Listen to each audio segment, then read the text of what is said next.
That's fine with You me. are hoping, Barry. Ancelotti said Celtic will be the most difficult game so far for Real Madrid. But what was interesting, I was listening on Sky the day by his live interview, and he's not going to change. That's He's what not we're going to gonna hear. change his approach, which was interesting to hear. That why should I?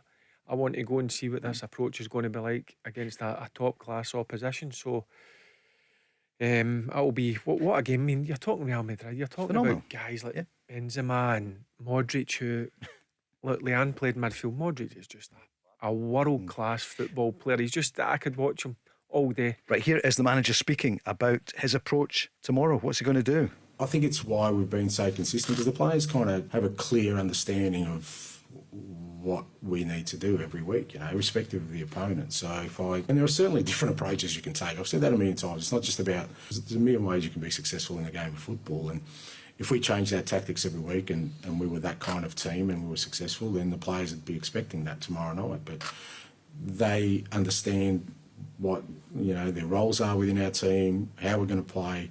We do that every week, and we do that for a reason, and that's because we want to win games of football and be successful. And if I walked in there tomorrow and said, look, we're going to change our approach, I think it's not just tomorrow night that we kind of miss an opportunity, but further down the track, I think there'll be doubts in their minds about, well, why are we actually doing this? I keep saying that the reason we play this football is to win. That's it. I love that it's exciting. I love that our supporters love it.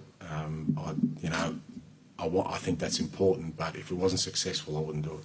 Leanne, he's answered it. He's not changing. No, he won't change. I think, though, it's hard to...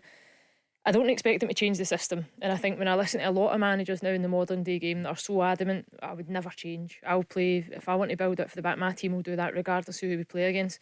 But it's risk versus reward.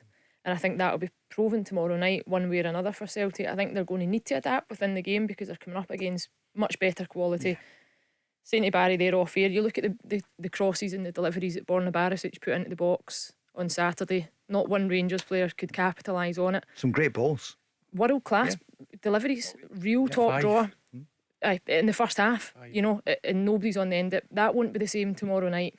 If Real Madrid go and exploit the full-back areas the way Rangers did in moments without even turning up, you could effectively say they could cause Celtic a number of problems. Edge of the box, the quality, Modric, whoever it's, Benzema, real quality. So I think there's going to be a bit of Celtic's game that they will need to be adaptable, they will need to be agile, there probably will be changes to the system. Barry mentioned Maeda. I think the intensity of his press, his work rate, the quality that he gives you out of possession is probably a player for me that has to come into that system. But it's going to be really interesting. You've got to admire Ange Postecoglou. I think he's great to listen to. I think he's really set in his ways. He knows what he wants from his team. But it could go one or two ways tomorrow night.